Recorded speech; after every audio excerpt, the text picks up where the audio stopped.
Iran Israel का युद्ध में कहर बरपेगा। ईरान इजराइल का युद्ध में कहर बरपेगा।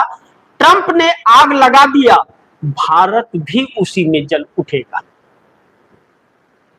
मैं विस्तार से आप दर्शकों को इसके बारे में बताता हूं, बड़ी ध्यान से समझिएगा, क्योंकि सीधा आपके किचन और आपके जीवन और आपके बच्चों के भविष्य से जुड़ा हुआ है। अंधभक्तों से भी गुजारिश करूंगा कि वह भी बड़ी ध्यान से सुने, और ना समझ आए तो लाइव समाप्त होने के बाद रिमाइंड करके एक बार जरूर देख लें। ऐसे में ईरान और इजराइल के बीच चल रही बातचीत आधा अधूरा रही। पाकिस्तान के इस्लामाबाद में ईरान और अमेरिका के बीच हो रहे समझौते पर वार्ता जो चली, अमेरिका उठकर खड़ा होकर के चल दिया। अमेरिका अपने शर्तों पर बात करने लगा, जबकि ईरान के शर्तों पर बात होनी थी। ऐसे में ईरान भी तैयार नहीं, उनकी बातों को मानने से इंकार कर दिया और वार्ता अधेर में पड़ गई। ऐसे में यह अब सीज फायर टूटता हुआ नजर आ रहा है। ट्रंप ने धमकी दिया, होर्मुज पर तो कुछ कर नहीं पाए, फिर धमकी दिया कि ईरान से जो भी शिप जल डमरू मध्य होर्मुज से गुजरेगी तो गुजरने के बाद हम उसे उड़ा देंगे मिसाइल से। ऐसा क्यों? ट्रंप तय करेंगे क्या दुनिया को कि क्या करना है? ऐसे में ईरान ने खुली चुनौती दी है ट्रंप को कि दम है तो करके दिखा दो। ऐसे में पूरा जल डमरू मध्य एक तरह से सील हो गया। पूरे विश्व के देशों को इसका हर जाने की कीमत चुकानी पड़ेगी। पूरा विश्व नाकेबंदी और तालेबंदी में आकर के खड़ा हो जाएगा।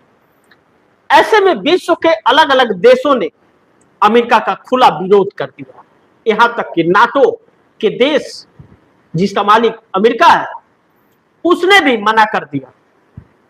मना करने के बाद हर देश मना कर रहे हैं। रसिया और चाइना ने खुली चुनौती दे दी है अमेरिका को कि तुम ईरान से समझो, हमसे तुम क्या समझोगे, और दम है तो हमारे शिप को रोक के दिखा दो। तो क्या चाइना से पंगा ट्रंप लेंगे? लेकिन इस बीच हर एक देश खिलाफत कर रहे हैं ट्रंप का, उनके मुंहतोड़ जवाब दे रहे हैं, उसे गलत ठहरा रहे हैं। और हमारे देश का प्रधानमंत्री, भारत का प्रधानमंत्री प्रचार प्रसार कर रहा है, गृह मंत्री प्रचार प्रसार कर रहा है। अब तो राज्यपाल लोग भी उतर गए, कल द्रौपदी मुर्मू जी को भी उतार दीजिए, राष्ट्रपति महोदया को भी। क्या फर्क पड़ता है? यहां इज्जत तो है नहीं किसी की। सब बाजार में एक ही भाव, 10 रुपए के भाव बिक रहे हैं। इज्जत 10 रुपया किलो बिक रहा है। कोई सम्मान, कोई इज्जत ही नहीं किसी की। सिर्फ पद की गरिमा के पीछे चेहरे पर मुखौटा लगा करके घूम रहे हैं। यही तो है। ऐसे में आज नोएडा के अंदर जिस तरह से मजदूरों ने हजारों की संख्या में सड़कों पर उतर करके मुंह तोड़ जवाब सरकार और प्रशासन को दिया, कई गाड़ियों को जलाकर खाक कर दिया, प्रशासन की भी गाड़ी आग के हवाले कर दी। उनका दर्द एक ही था कि 10,000 और 15,000 रुपए की सैलरी में काम कर रहे हैं हजारों की संख्या में, लेकिन उन्हें वह सैलरी भी समय से नहीं मिलती और 30 दिन काम भी नहीं मिलता। कहां गए बड़े बड़े दावे मोदी जी के? 2 करोड़ लोगों को हर साल रोजगार देंगे, अच्छे दिन आएंगे, ये होंगे, वो होंगे, वो कुछ भी नहीं।